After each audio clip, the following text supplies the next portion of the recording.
fixer comme objectif de devenir millionnaire à 30 ans, c'est très bien, mais tu oublies une chose, le succès ne dépend pas que de toi. Tes envies et ton environnement vont évoluer au fil du temps. Fixer des objectifs qui sont trop précis à long terme, ça va plus te rendre malheureux qu'autre chose. À la fin de la vidéo, je te donne une technique qui va te permettre de fixer des réels objectifs de vie qui vont te guider vers ce que tu souhaites réellement. Salut, je m'appelle Gabin, je suis étudiant depuis 4 ans maintenant et j'ai décidé de relancer ma chaîne pour aider les gens comme moi qui sont ambitieux à développer leur projet de façon saine en proposant des méthodes alternatives à celles qui existent dans le développement personnel à l'américaine où on te dit qu'il faut bosser 120 heures par semaine et dormir 3 heures par nuit pour arriver à ce que tu veux. Si le projet te plaît, n'hésite surtout pas à t'abonner et activer la cloche des notifications pour ne pas manquer les prochaines vidéos où on poursuivra ensemble notre quête de réussite en bonne santé évidemment. Si tu es jeune et que tu as de l'ambition, tu ressens peut-être en toi une flamme qui brûle, qui te donne envie de te lancer dans plein de projets différents en même temps. Tu t'imagines dans ton futur travail avec ton diplôme en poche. En même temps, tu as peut-être l'impression de ne pas trop savoir où tu vas. Ton but est très clair. Tu veux être millionnaire à 30 ans, pour reprendre l'exemple du début,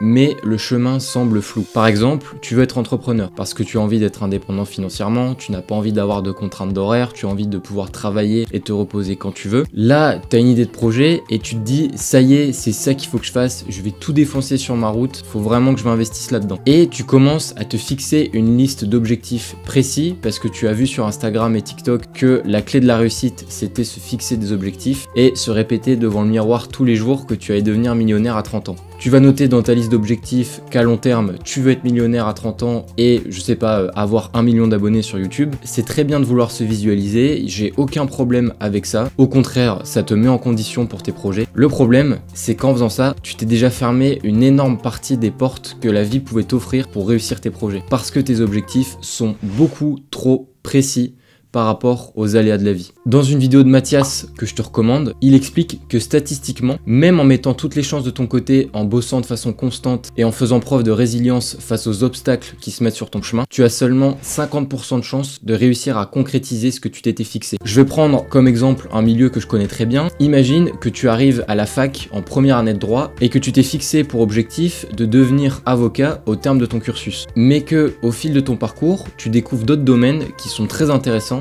et qui ne demandent pas d'être avocat. En t'étant fixé en première année comme objectif de devenir avocat, tu t'infliges une charge mentale inutile en fait. Tu vas créer un sentiment de dilemme qui n'a pas lieu d'être parce que tu auras inscrit comme objectif en première année de devenir avocat. Et le fait d'inscrire quelque chose, bien que ça n'en ait pas l'air, ça a énormément de répercussions sur ton mental. On reprend l'exemple du youtubeur qui rêve d'avoir 1 million d'abonnés dans l'espoir de devenir millionnaire à 30 ans parce que son cas présente un autre problème. Le fait d'avoir 1 million d'abonnés comme avoir 1 million d'euros, ce sont des choses qui sont beaucoup trop aléatoires en fait. Ça ne dépend pas que de lui. Il n'a pas la totalité du contrôle sur ce qu'il y a à mettre en œuvre pour y arriver parce qu'il y a plein d'autres facteurs qui entrent en jeu. Et pour reprendre un principe qui est très en vogue en ce moment en développement personnel qui s'appelle le stoïcisme, désirer des choses qui ne dépendent pas de toi te condamne au malheur parce que tu n'as pas le contrôle sur ce qui ne dépend pas de toi. Alors attention, je suis pas du tout en train de dire qu'il faut faire uniquement des choses pour lesquelles tu es sûr à 100% que ça va marcher parce que là aussi tu te fermes des portes, la prise de risque c'est important. Le problème quand tu te fixes des objectifs qui sont trop précis à long terme, c'est que tu te mets des œillères sur les possibilités, les choix, les options que la vie a te proposer. Qu'est-ce qu'il faut faire alors avec ces objectifs? J'espère que tu es resté jusqu'ici parce que je vais te donner la technique qui va te permettre de fixer des objectifs qui vont réellement te guider vers ce que tu souhaites profondément. Cette technique, elle est tirée du livre Votre temps est infini de Fabien Licard. Je te le recommande d'autant plus qu'il est disponible sur Audible en tant que livre audio, donc il est facilement trouvable. Le but, ça va être de prendre ces objectifs précis que tu t'es fixés au départ et d'en extraire la notion un peu philosophique qu'il y a derrière. Par exemple, tu veux être millionnaire. Encore une fois, c'est très bien, j'ai pas du tout de problème avec ça, mais ce qu'il faut te demander, c'est pourquoi tu veux devenir millionnaire. Être millionnaire, c'est quoi? C'est avoir de l'argent. Et avoir de l'argent, ça permet quoi? Ça te permet de te libérer des contraintes matérielles du quotidien. C'est s'assurer de ne plus subir, de ne plus vivre des galères financières. Et si l'argent permet de te libérer,